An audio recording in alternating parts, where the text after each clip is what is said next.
Well, everybody, another week of high school football in the state of Alabama has officially came and went. And in today's video, we are actually doing predictions for AHSAA, the first video of the week. Because Friday, we're going to do a Madden franchise with the Panthers. We'll also talk a little Auburn football and a little LSU football as well. So, lots of football talk coming. Obviously, we're going to get these prediction videos out for you guys, so you guys have those.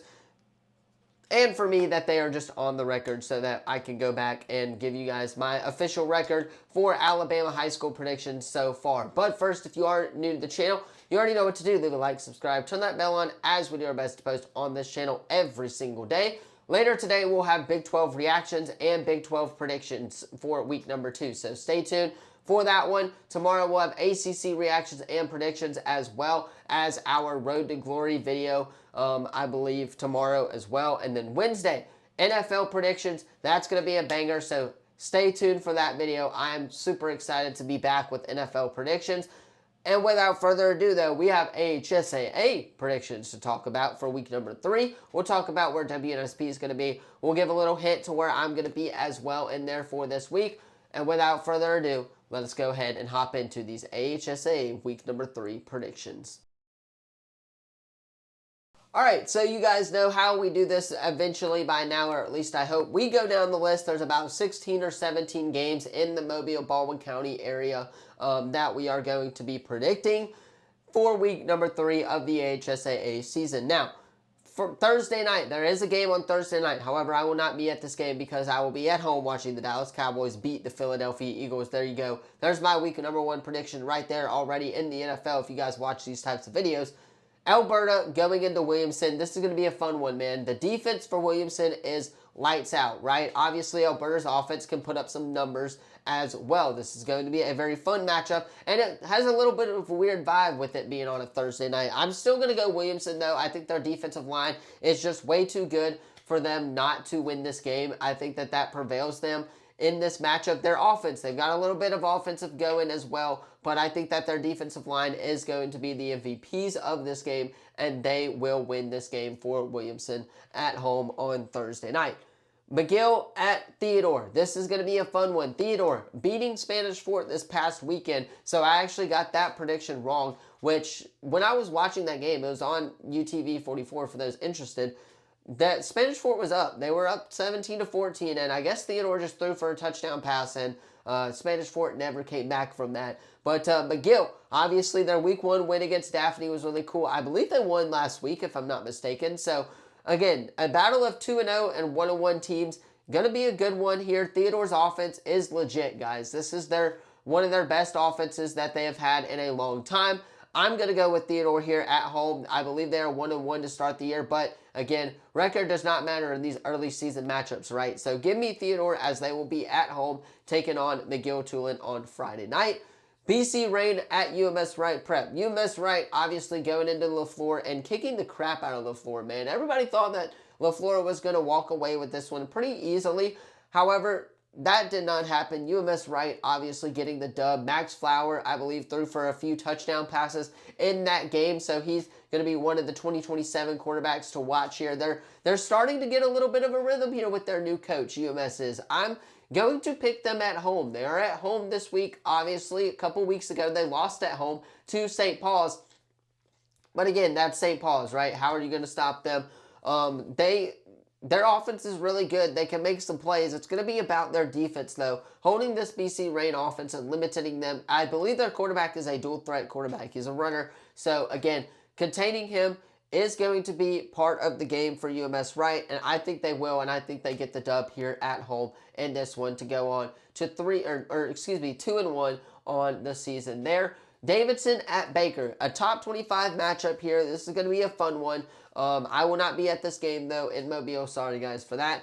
But Davidson's offense is really good. Baker's offense is really good. I expect this game to be a shootout of sorts here in this matchup. Baker's quarterback, I believe, again, is committed to South Alabama, or one of their players are committed to South Alabama here locally. Davidson, they've got some highly talented recruits in that 2027 class, man. They're going to be a fun class to watch next year when it comes time. But again, I think this is where the inexperience gets Davidson here. And I think that Baker is actually going to win this matchup. Baker's defense is really good, like I said, and they will be able to contain this Davidson offense. So give me Baker here at home in this one Friday night. St. Luke's at Washington County. I'm straight up with you guys. I don't know too much about these two teams. Give me St. Luke's, I guess. They're part of the Gulf Coast, so I'm going to go with them. I believe they're 1-1 or something like that. They may be 0-2, but they will bounce back here against Washington County, who has been struggling for the most part there. Cottage Hill Christian at Hillcrest. This is going to be a fun one. Hillcrest's offense is really good, going up against, again, Shamar Tootle and, of course, the Georgia Bulldog commit of this 2026 class out of Cottage Hill. A really fun matchup here. I'm going to go with Cottage Hill on the road. I would not be shocked, though, if Hillcrest wins this matchup. I think this one is going to be a flip-flop here. Lots of good games here on the Gulf Coast for week number 3, but I'm going to go with Cottage Hill Christian here on the road at Hillcrest. Bryant at Fairhope. Give me the Fairhope Pirates here in this matchup. Watching Jackson Robertson, obviously, last week do his thing has me a little bit more confident that they will, of course, get this job done. However, Bryant is ranked in the top 25 when it comes to max preps and their top 25 rankings for the state of Alabama. So this is going to be a tough matchup for Fairhope, but I think they will get the job done at home. Faith Academy at Centronel. Give me Faith Academy here. Centronel struggled. I think Faith Academy has struggled a little bit too to start the season off, but they should be just fine as they will get the job done at home. MGM at Daphne. This is the WNSP game of the week. This will be the broadcast on 105.5 for those of you in the area in Mobile. This is going to be a fun one, man. Daphne, Christian Seeger, their quarterback, obviously last week had a few touchdown passes. MGM's obviously went head-to-head with Gulf Shores the previous weekend. This is going to be a fun one. Both offenses are really good. Not sure who to pick. I'm going to go with MGM, though, as they are ranked in the top 25, again, come max preps in the state of Alabama. So I guess give me MGM, but again, I'm not going to be shocked if Daphne wins this game, especially with the offense that they have, and with, obviously, Coach Kenny not having to focus so much on the athletics as a whole now and just focusing on football has helped them a lot, especially in week 1, right, where they almost came up against McGill. That last week they got the win. This week they're looking to get a win against a tough MGM team. So that's kind of helped a little bit. I'm not going to be shocked if Daphne wins this matchup, but I'm going to go with MGM. Gulf Shores at the Land. Saraland versus Gulf Shores.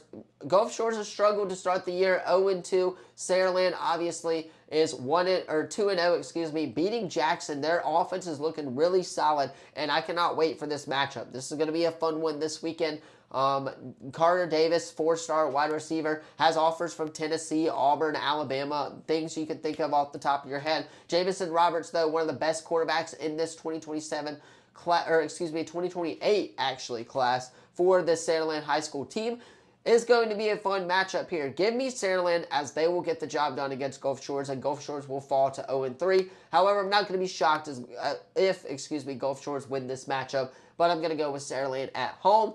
W.S. Neal versus St. Michael. St. Michael routing John Carroll Catholic last weekend. Give me the St. Michael Cardinals here. Gunnar Rivers is going to go off once again. This is, though, the second or third best team in that region, obviously after Jackson and St. Michael, but I think that this St. Michael will get the job done. Going to be a tough opponent for them for sure, but they should be able to get the job done. Spanish Fort at Baldwin County. I'm going to go Spanish Fort here. Still in the top 25 when it comes to rankings on max preps, but again, they did struggle against Theodore on last Friday, so I don't know what to think of this offense right now with Sham and stuff like that. However, I will go Spanish Fort here. Blunt at Murphy, a battle of two teams that are really terrible. I'm going to go with Blunt here, I guess, as they will get the job done. Mobile Christian at Satsuma. Give me Mobile Christian here. Satsuma, though, is not going away. They've shocked a couple of people here these last couple of weeks. They've shocked a lot of people in the state and around the state, but I'm going to go with Mobile Christian here as they're the better team by far. They should be able to get the job done.